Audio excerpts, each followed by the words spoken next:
Okay, so tara, samahan niyo ako sa business ko sa paggagawa ng homemade pizza. Okay, kunin natin yung dough. 1 day cold fermentation yan. Okay, tapos yung ating mga topping, syempre labas na din natin yan. Alright, sa kalimutan ko anong tin or tick ang gusto niya.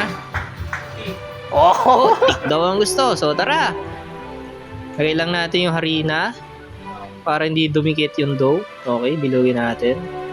Labas lang natin yung air sa crust. Syempre, good din. Tapos stretch na natin yan para maging thick crust. Stretch lang natin yung stretch yan. Tapos langisan natin yung ating pizza pan. Transfer natin yung dough. Stretch lang ulit natin. Lagyan natin yung pizza sauce. Tapos asin, joke lang.